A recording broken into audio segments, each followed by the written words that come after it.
2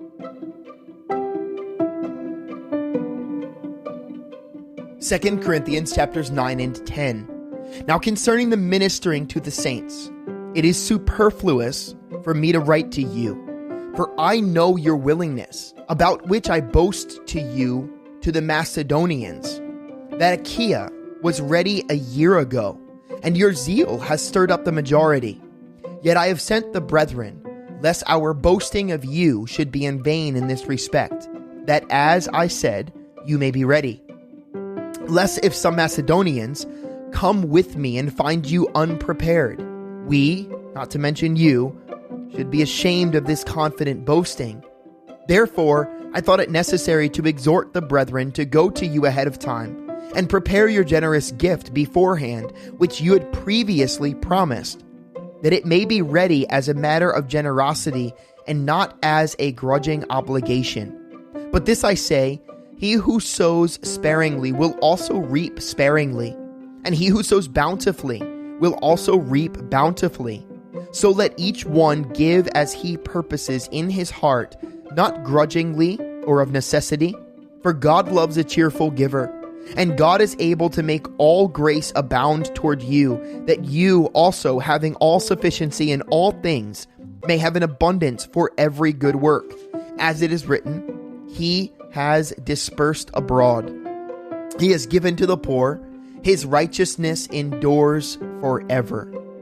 Now may he who supplies seed to the sower and bread for food supply and multiply the seed you have sown and increase the fruits of your righteousness, while you are enriched in everything for all liberality, which causes thanksgiving through us to God. For the administration of this service not only supplies the needs of the saints, but also is abounding through many thanksgivings to God, while through the proof of this ministry they glorify God for the obedience of your confession to the gospel of Christ, and for your liberal sharing with them and all men, and by their prayer for you, who long for you because of the exceeding grace of God in you. Thanks be to God for his indescribable gift. Now I, Paul, myself, am pleading with you by the meekness and gentleness of Christ, who in presence am lowly among you, but being absent am bold toward you.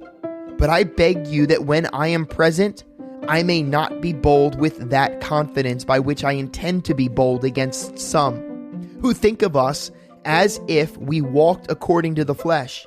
For though we walk in the flesh, we do not war according to the flesh.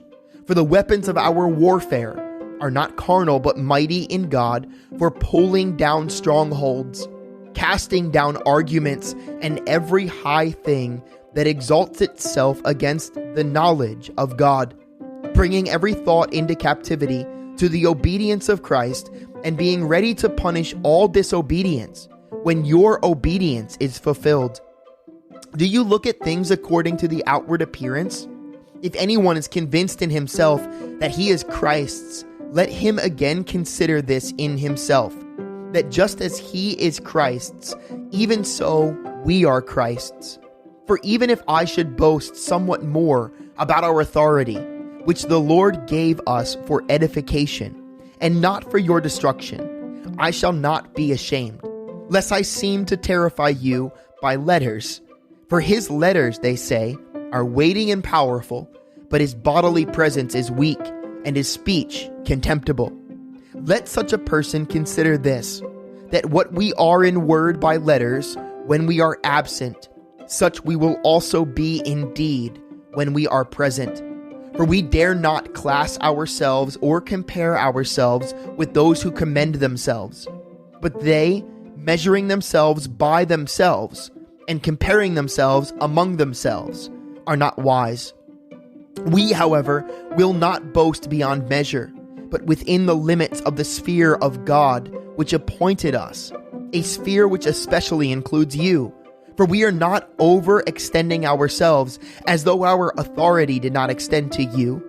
For it was to you that we came with the gospel of Christ, not boasting of things beyond measure, that is, in other men's labors, but having hope, that as your faith is increased, We shall be greatly enlarged by you in our sphere, to preach the gospel in the regions beyond you, and not to boast in another man's sphere of accomplishment. But he who glories, let him glory in the Lord. For not he who commends himself is approved, but whom the Lord commends.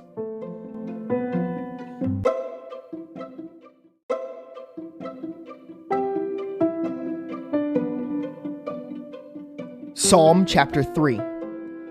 Lord, how they have increased who trouble me. Many are they who rise up against me. Many are they who say of me, there is no help for him in God. Selah. But you, O Lord, are a shield for me, my glory and the one who lifts up my head. I cried to the Lord with my voice, and he heard me from his holy hill. Selah. I lay down and slept. I awoke, for the Lord sustained me. I will not be afraid of 10,000s of people who have set themselves against me all around. Arise, O Lord, save me, O my God, for you have struck all my enemies on the cheekbone. You have broken the teeth of those ungodly. Salvation belongs to the Lord. Your blessing is upon your people. Selah.